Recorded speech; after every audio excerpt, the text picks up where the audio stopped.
this takes us back to last summer, last August actually, when people decided to go out to the island and camp there and stay overnight. And now I didn't witness them myself, but it was widely known from locals who went out there that there was some antisocial behaviour, drinking, etc., and camping on the island, which was unheard of really before up to last summer. I suppose you get a lot of this around by the lake where people find quiet places and to stay in a camper van overnight or whatever way they're travelling. But to actually go out to the island was a bit, it was pushing it too far, I suppose. The protected structure that is the island and Edna O'Brien's burial place and all that goes with the island.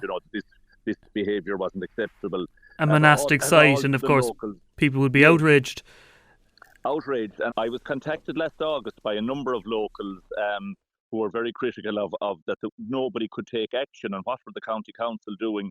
And the council didn't have the authority because the bylaws weren't in place, and members of Garda Síochána didn't have the authority either. So something had to be done. So that's why, to be fair to the county council, tourism department, and that, they took this on board during the winter months to draft bylaws and that, and that's where we are now adopting the bylaws today. So it's about giving the council and the Gardaí teeth.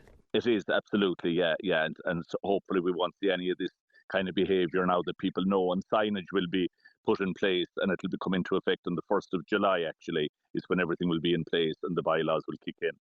And of course, it's not just about Inis Cealtra. The pier area is being protected by these new bylaws as well. It is, because again, it's down a quiet cul-de-sac road, and there are some residents on that road, and people were getting into the habit of parking down there as well, the odd caravan or camper van or that, again, which isn't acceptable. It's just a place to back in a fishing boat, and leave your car and boat trailer there for the day and get your boat back out in the evening and go home about your business. But other people were deciding to stay longer and stay overnight, and people will be very familiar with it. It's the shortest route to Inis Cealtra. It's where funerals take place from.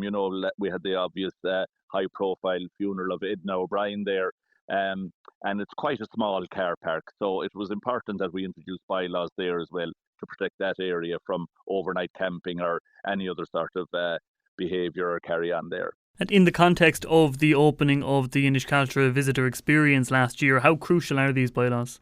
Again, the Germadden is providing the boat service, bringing people out to the island, tourists and people who are interested in the island and the history of it and the monastic sites and churches and all of that. So, it's uncalled for to have antisocial behaviour there when people come visit the centre and book Germadden then to take them over in the boat. The last thing anybody wants to see is antisocial behaviour, and as I said, maybe drinking and that type of thing. So that has to stop. It's a protected island, and we have to protect it going forward from any conduct, that